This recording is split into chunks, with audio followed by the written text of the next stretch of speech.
karate. Hey, get out of the cab now. But there's a twist.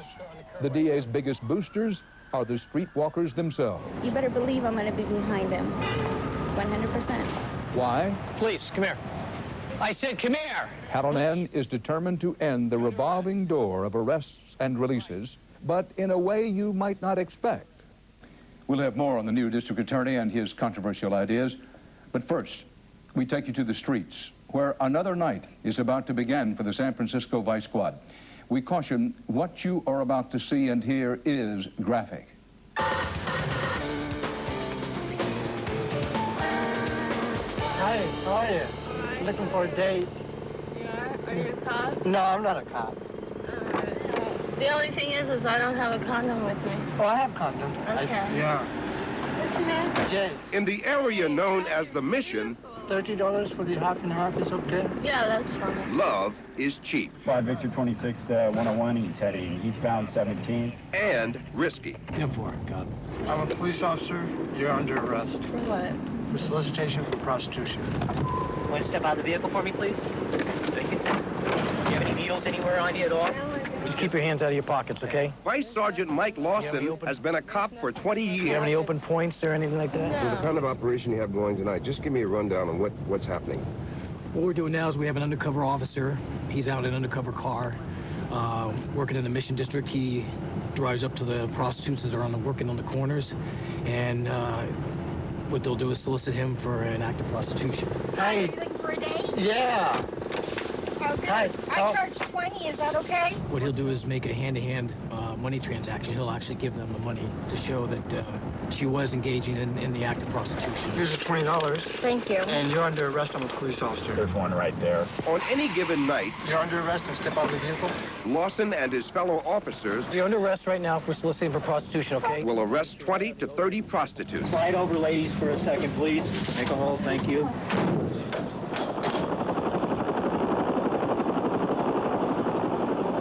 But near the tourist hotels, this game of cat and mouse gets harder You're not a cop, are you? No. Okay, we got one. because some of the mice are onto the game. This area is going to be a little bit tougher as far as getting cases here. They're a little bit sharper. Can you prove you're not a police officer? Yeah. You have to show me something, honey. We're moving. Yeah, he's going to the parking lot on Van Ness. Okay, he just parked in here, so... I want to set the price, and if you don't want to do that, then you can go. I don't... Honey, I'm not setting the price till you prove you're not a cop. He's going on the first floor. 10-4. I'm telling you how much money I have. All I gotta do is agree to it, and then you can bust me, and I'm But then not what going difference for does that. it make if you know... Search, can you see from that side? It makes a lot of difference, honey. I'm not catching no cases, okay? Okay, I see him, okay. All I wanted to do, okay? I heard that. Okay. I heard that part. Okay, go. What, these are friends? I knew it.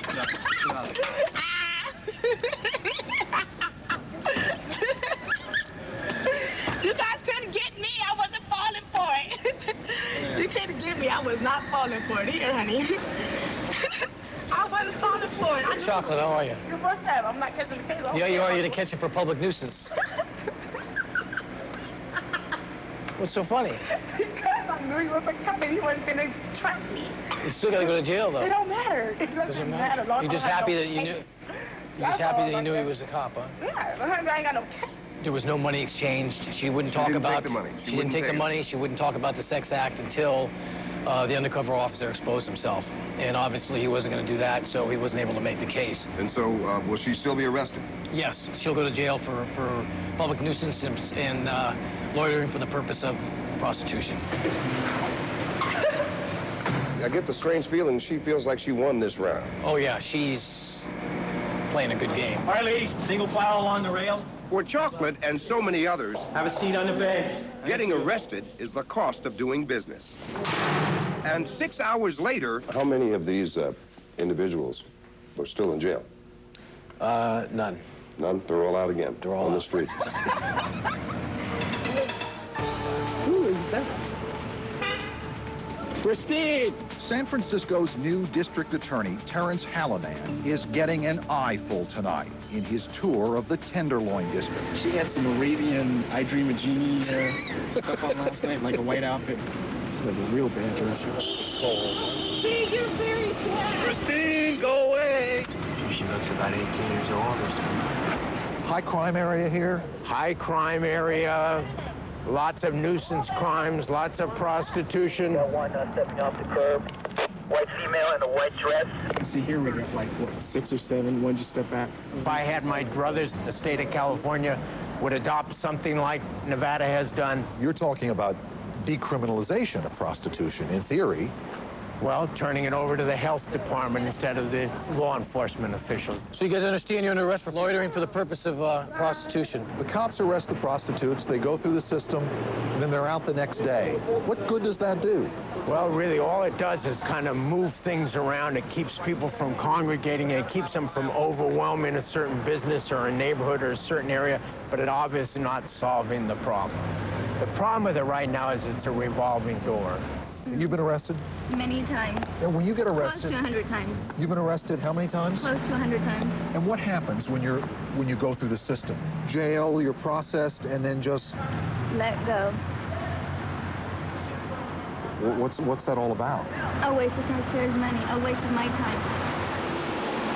I've been in this profession for over 2 years, and it's ridiculous. Well, wait a minute. What have you heard about the new district attorney? He's pro-prostitution, I believe.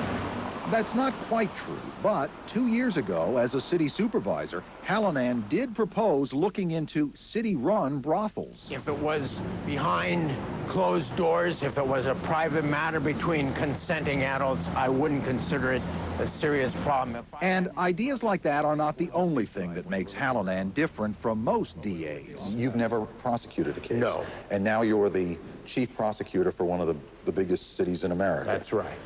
Some people have a problem with that. It's no problem at all. In fact, Hallinan has spent a lifetime defending criminals. A famous serial killer, assorted drug dealers. This is quite a famous photo of you here. As a crusading young lawyer, he clashed with police at a student rally. I got hit over the head. I had 16 stitches in my head and bleeding. I still got a little scar. It's right up there. You can see it. He's a former Golden Gloves boxer with the nickname KO. Broken nose there and a black eye. But his opponents fear he lacks punch when it comes to fighting crime. You're a liberal district attorney at a time when a lot of people around the country are electing DAs to throw the book at the criminals, get them off the streets. I believe we should throw the book at violent criminals. At the same time, this is a city that's willing to look at different ways of dealing with other non-violent offenses. Which brings us back to the prostitution problem. Watch yourself. There was maybe 24 arrests last night. I mean, it seems like an awful lot of time, money, and effort being spent, and they're back out on the streets probably again tonight. One of the ideas that I've come up with is consolidating them all in one court, and then he can segregate out these 30 to 40 hardcore prostitutes. Today, Hallinan is trying to convince a judge and the public defender. Hi, Herb. Hi, Jeff. To set up a special court to deal with hookers only. Our thinking was that if you had a judge get to know those people on a personal level. Hallinan and his staff believe this court could make it easier to identify and offer help to first-time offenders. On one hand, we can set up some social programs and health and safety issues, the AIDS testing, alcohol, drug treatment. And come down harder on hardcore repeat offenders. And the judge can say, I'm going to deny you bail until the probation department... You can't do that. You can't do that. You can arrest them, but they're still entitled to make bail. Are you suggesting throwing the book at them and then dealing with the others I in am some other way? suggesting telling them whether you want to go back out on the street tomorrow or not, we're not going to let you. We're going to make sure that you get some treatment for these problems that are bothering you and some help with them. If you want to turn it down and refuse them and go to jail, it's a free country. Did you sell the judge and the public defender on your idea? Well, I've sold the judge maybe more than the public defender, but... He may not have sold his plan or himself to the legal establishment yet. Valerie! But back in the Tenderloin... I voted for you. Oh, good. He's got some support. As a working woman, and you're saying you favor the district attorney. Of course I do. Why wouldn't I? Prostitutes aren't the only ones cruising the streets. There are plenty of customers. And in San Francisco, very often they also have to pay a price. Just so you know, you're under arrest for soliciting for prostitution, okay? But what happens after an arrest? The surprising answer when we come back.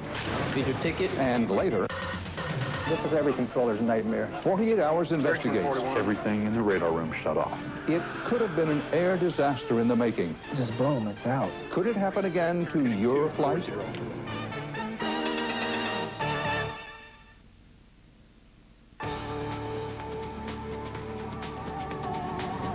You see the young girls that are involved in this, and it's a dead-end street for them. Nobody deserves to live a life like this. Vice Cop Mike Lawson knows trouble when he sees it. See, if you look right here, this guy's, they call it dog, and right now, he sees this it. prostitute here. He's a pimp. He's a pimp right here, right? The scene is hard to read, but to Lawson's trained eye, this pimp is intimidating this prostitute. The girls won't look at him, because if they look at him, it's considered disrespect.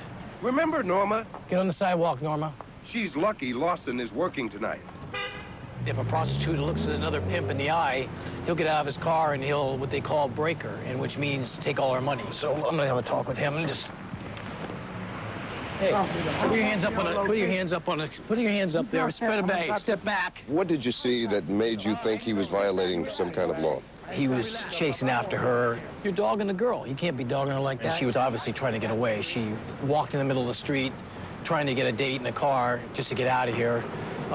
Then she crossed the street again, hid behind one of the metal boxes across the street, and this guy was what we call dogging her, sweating her the whole time.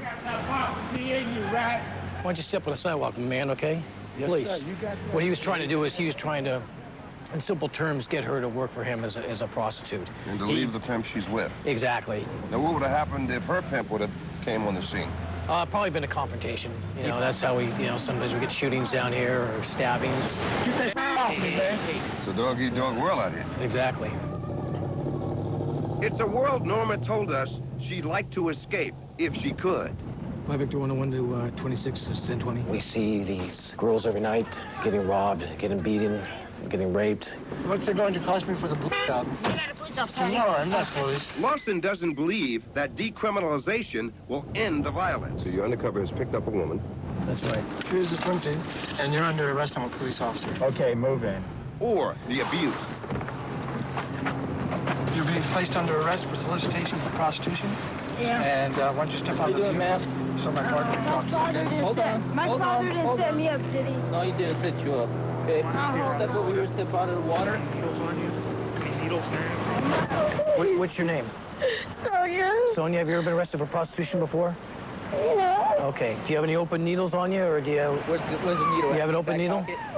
Is it in your back pocket? So you're getting a little sick now? I was sick way earlier. Way earlier?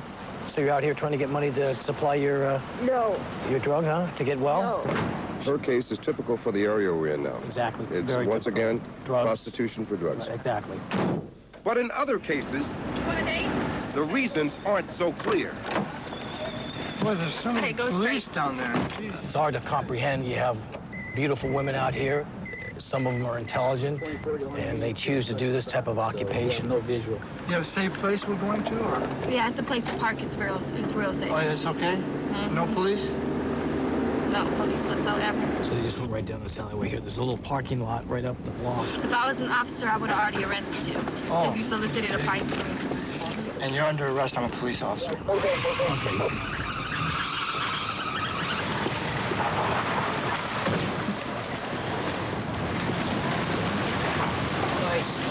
Want to step out of the car, please? Yeah. Okay, you're under arrest for soliciting an undercover police officer. Oh, my God. You want to step toward me, please? Hand me your purse. Do you have any money on you? In my bag. You using drugs at all? I don't do drugs. I don't even drink. Okay. 330. Is that about right? Check all the inside pockets. I don't have nothing. Condoms, I hope. Yeah, it's in my purse. If you look around, you can see this is one of the popular spots for dating. I mean, you can see all the condoms. First off, how old are you? 20. 20 years old. How long have you been on the streets? Like almost 9 months. 9 months? Why? Because the money is good. You know, Tell me, if you give me another job where I don't have to go to college right now and I can make $1,000 a day, I'll do it. Are you happy doing this? It's not a matter of how I feel, it's the money. Do your parents know what you're doing? Are you crazy? No. They don't? No. What do you think they'd say if they found out that you were doing this? My mom will probably cry. It's business. Yes, it's business for me. But there would be no Tasha's. Don't hit your head on the over. No Sonia's. No chocolates. You looking for dates? If there were no customers. How much do I want? How much do you have to spend? So on this night, the vice decoys aren't buying. How much do I want for a job? Do you have 20 bucks? They're selling. How you doing, partner? Excuse me.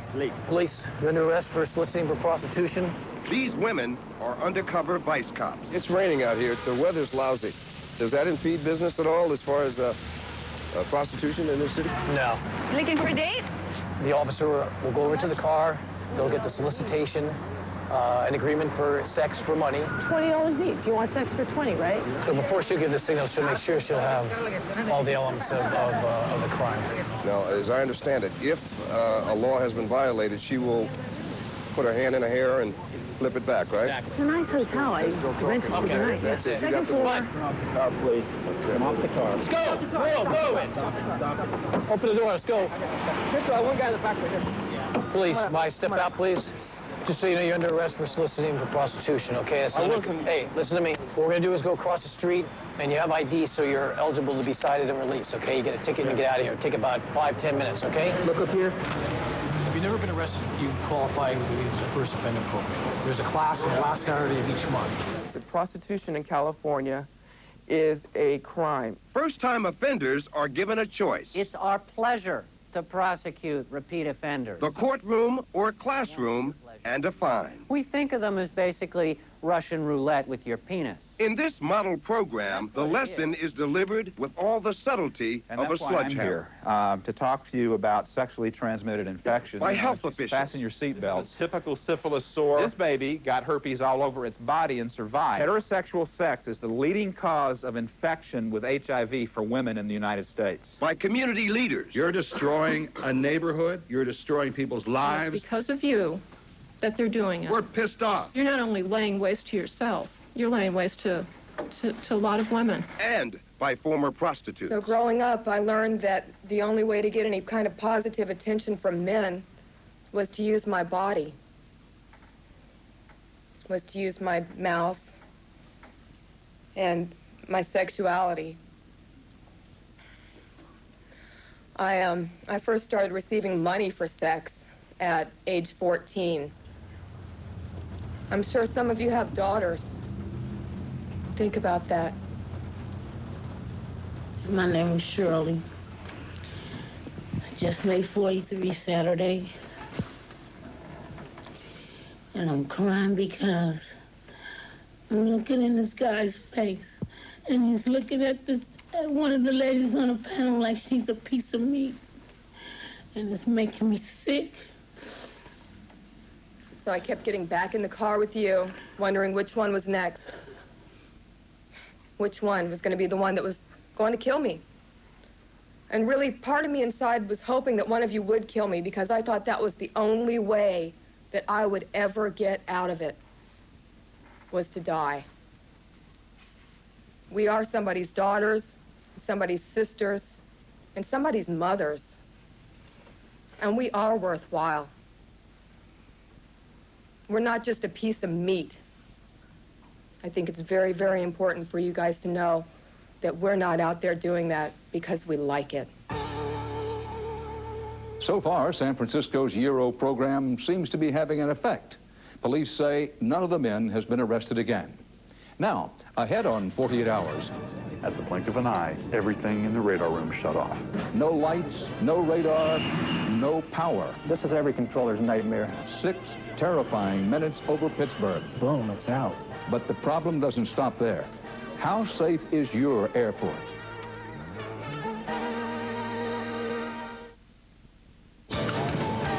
US Air 574, turn right turn heading 240. This is every controller's nightmare. Direction 41. You have 2 aircraft mere seconds away from a potential mid-air collision. Yet you cannot even communicate with that aircraft and help them out.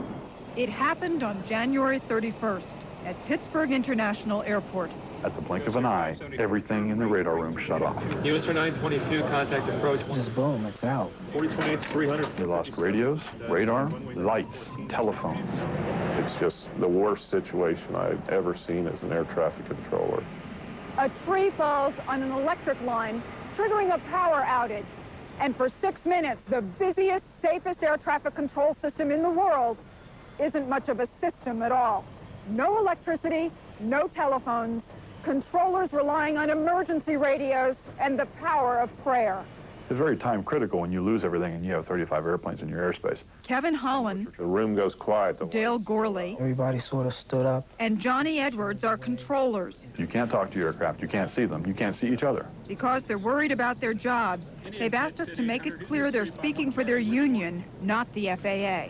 They stood over the scopes to gain a mental picture of exactly where the airplanes were. People found lighters. Eventually, we found a flashlight. It's trying to get enough light so we could get to the backup radios and reestablish some communications with the air crews. Within seconds of the blackout, How far did you have to go?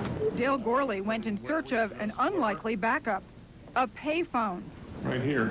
It just popped into my head that possibly that phone might be working. Thank God it was working. Gorley called the union office at the closest air traffic control center, Cleveland.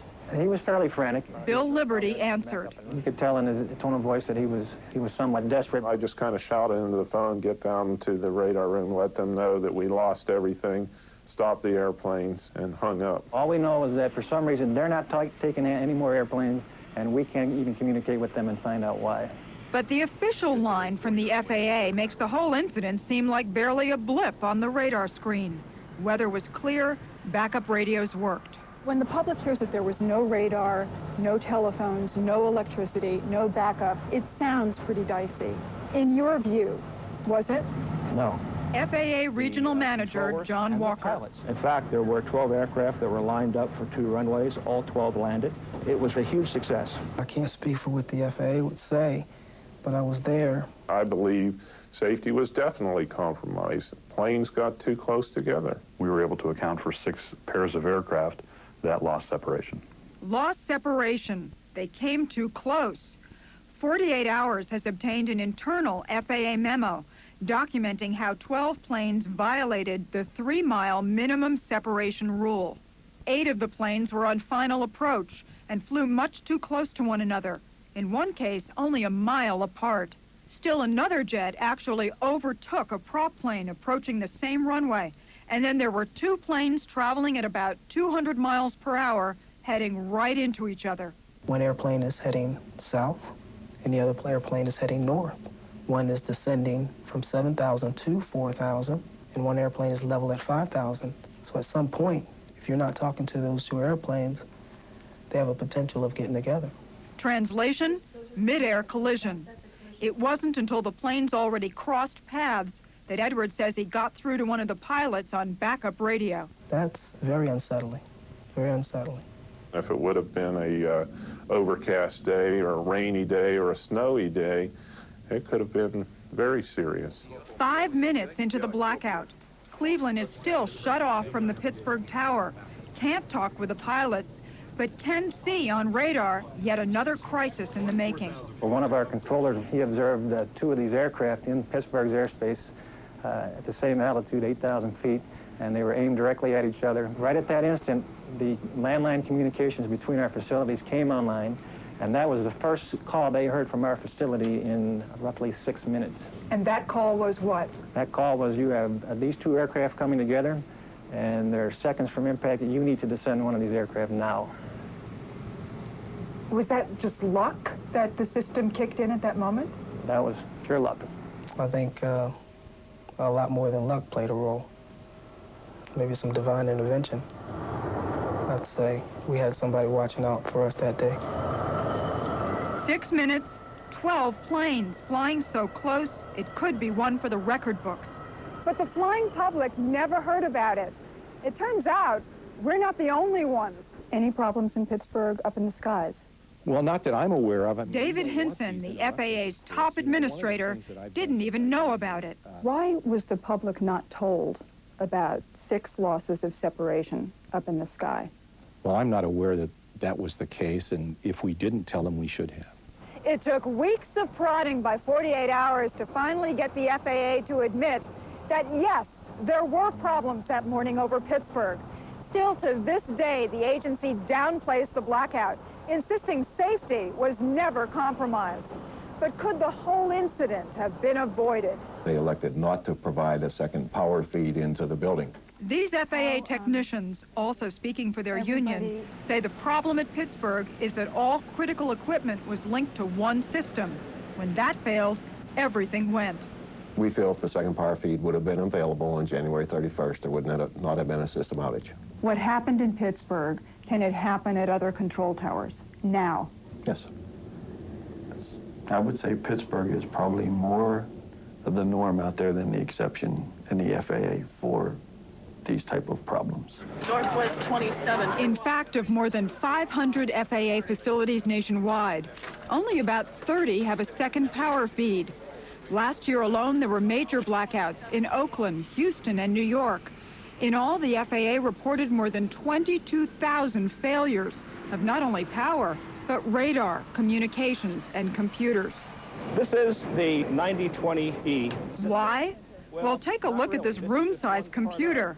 It has less memory than a laptop and is so old, replacement parts are no longer made. And cutbacks have reduced the number of controllers and maintenance people keeping current equipment in shape. We have the safest system for the flying public in the world here, statistically. That's correct. So are these outages, in a sense, being overblown or whatever because the union has certain things on its agenda that it wants to get? Oh, good heavens, no. Is there 577? We do have identified problems. I want them fixed. I want them fixed before somebody gets hurt. Pittsburgh now has emergency lights and a new independent phone line. The FAA also says the tower will get its second power feed. The agency says changes at other facilities will be made on a case-by-case basis. Do you trust the equipment that you use every day? No. I don't trust it. Am I confident that it will not go out again? No. Your radar contact, maintain 5,000. There's an accident waiting to happen. Contact Cleveland Center 120.6. Just yesterday, Pittsburgh's airport got another jolt. The tower's primary radar system was down for more than 5 hours. This on the heels of a brief total radar failure last Sunday. After yesterday's incident, 7 air controllers said they needed time off because of stress. Straight ahead. Welcome to California. Oh, thank you. They've never met. He calls me a little precious angel. They don't even know each other's names. Oh, I would think she's a brunette. Oh. But because of him, she's alive. Their inspiring story next. This is 48 Hours. Here again is Dan Rather.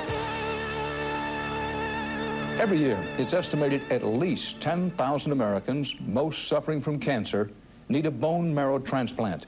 But they are unable to find a suitable donor before luck and time run out. This is the story of 2 families who had both on their side. And you are about to witness one extraordinary result.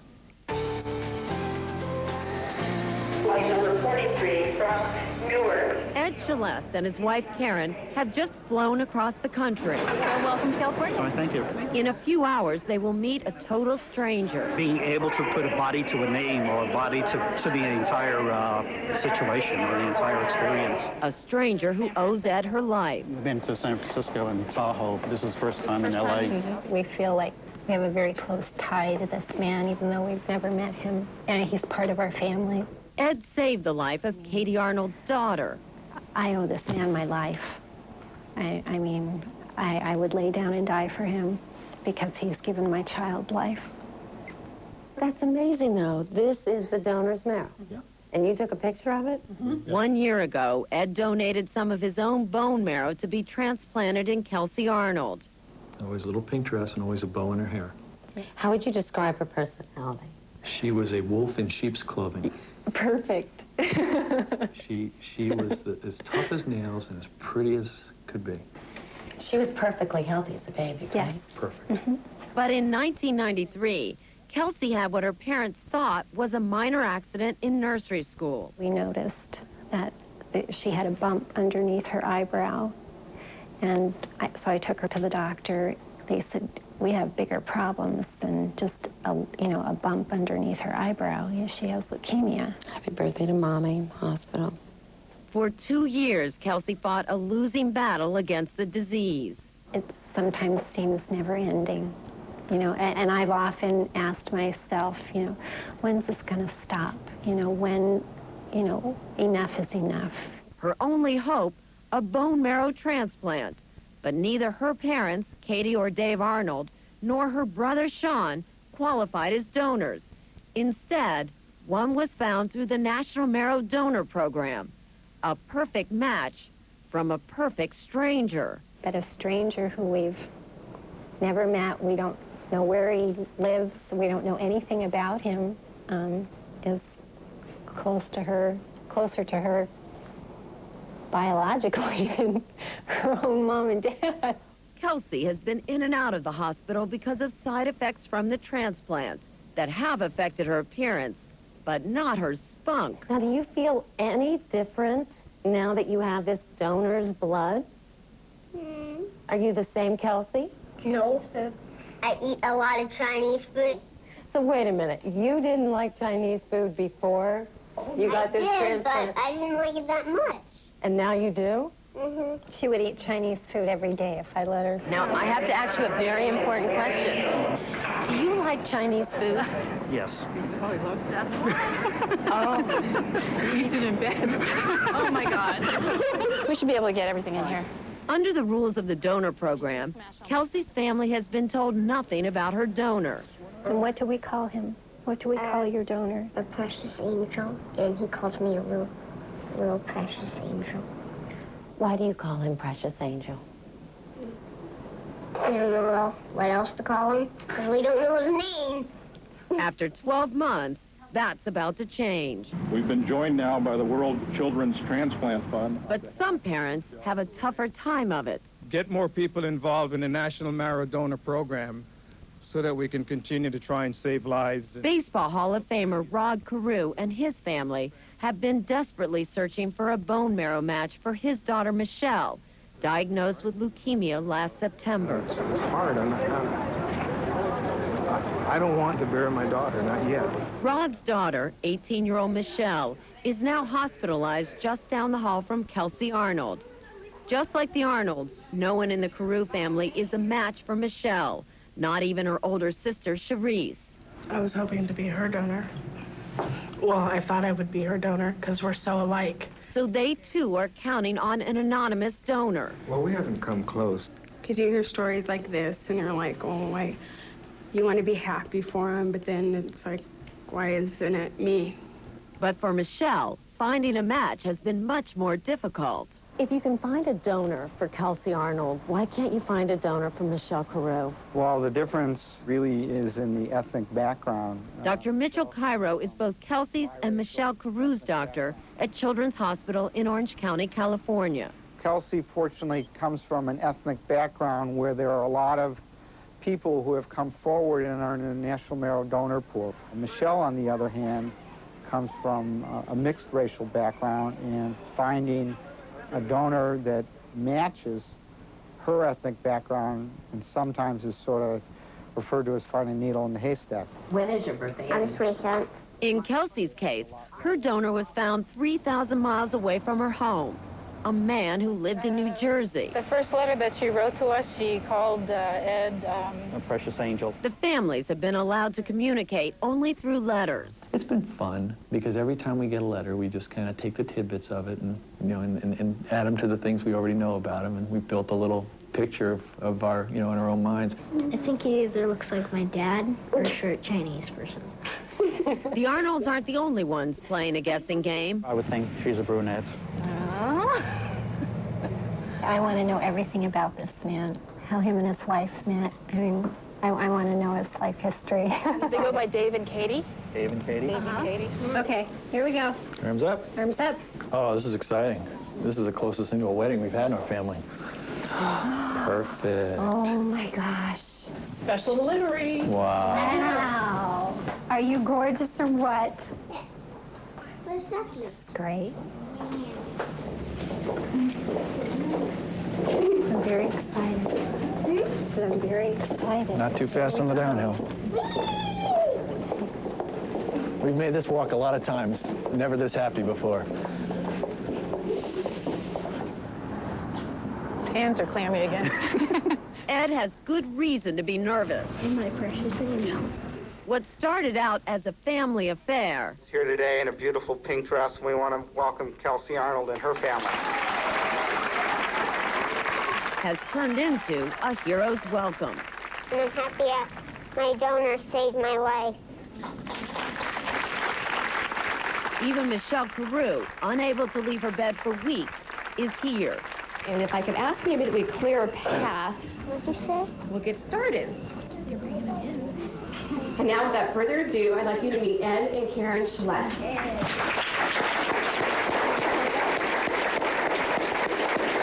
This is probably the most significant thing that I've ever done in my life.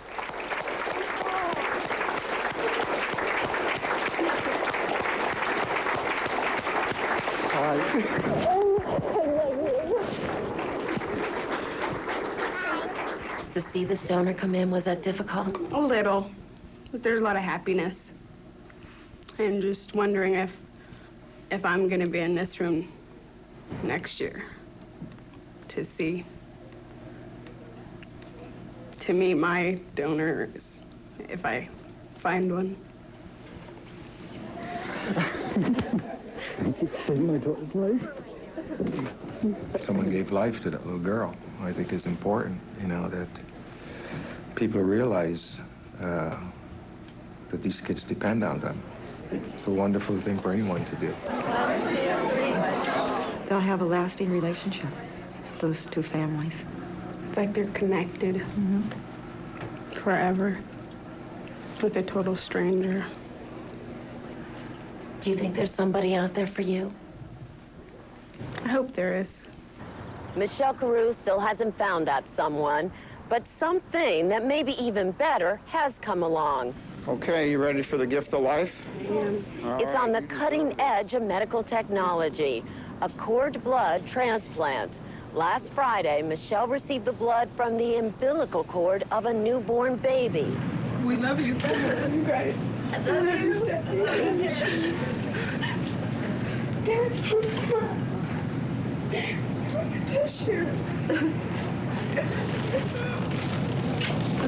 I love you, baby.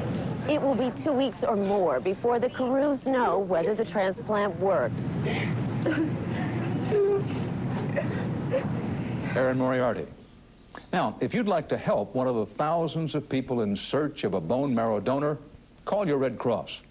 Doctors say those who do get a transplant from an unrelated donor, like young Kelsey Arnold, have a 40 to 60% chance of survival. Now up next, you've seen men like him before. Those type of people I can't deal with. But after tonight, things will get better. You may never see them quite the same way again. Most of the people are really nice. Thank you very much. You have a good day.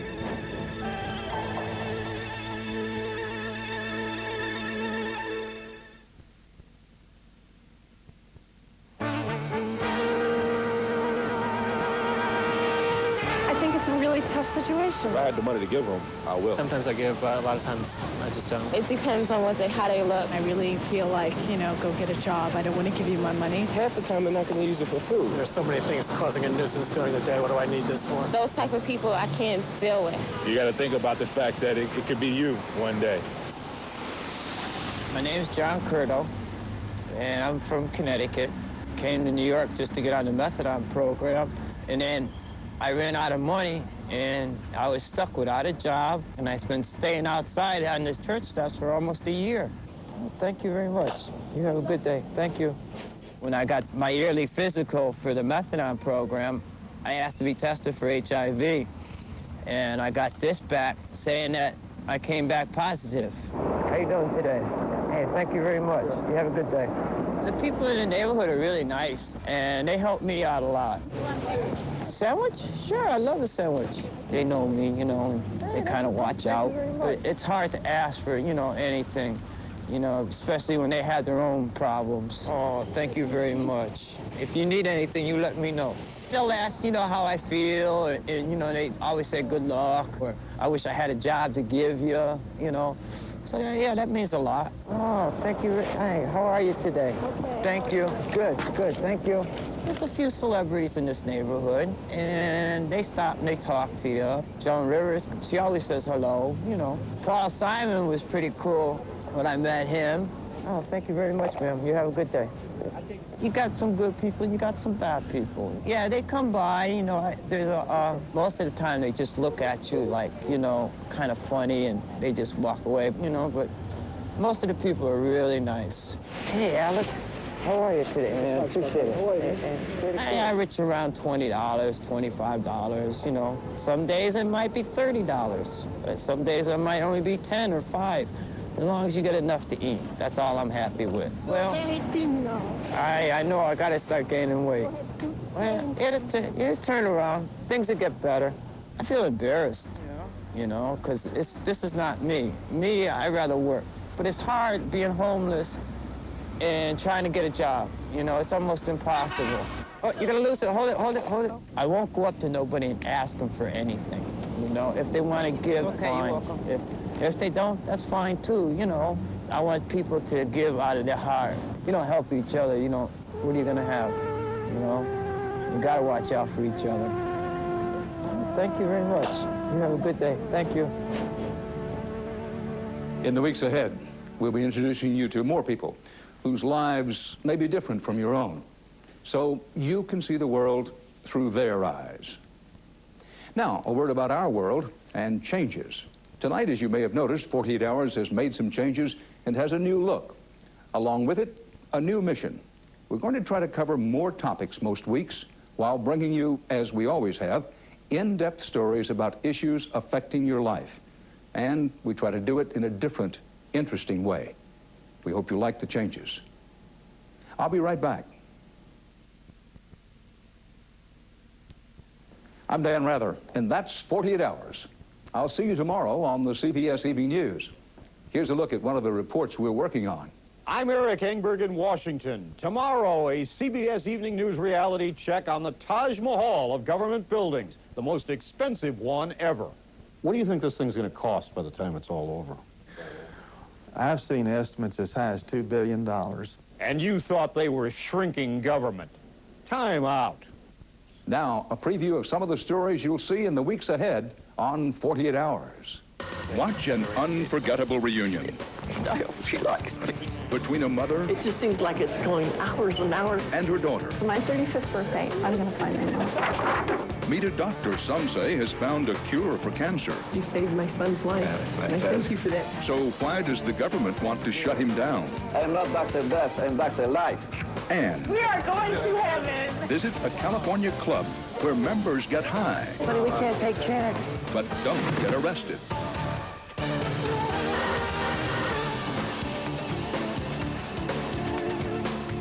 To order a VHS of tonight's 48 Hours, call 1-800-338-4847. And for a transcript, call 1-800-777-TEXT.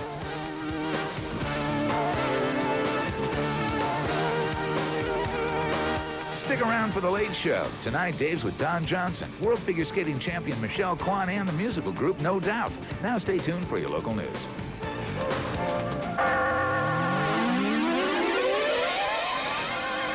Enough is enough. Drastic measures are taken and emotional words fly in a school crisis. Deep police cuts mean more worries for an already troubled neighborhood. And a plea for life from some very young people. Those stories plus all the day's news next on 19 News at 11. Live from our newsroom in downtown Cleveland. This is 19 News at 11. Good evening. Do your jobs or else. That is the message being sent to the people in charge of the Cleveland schools.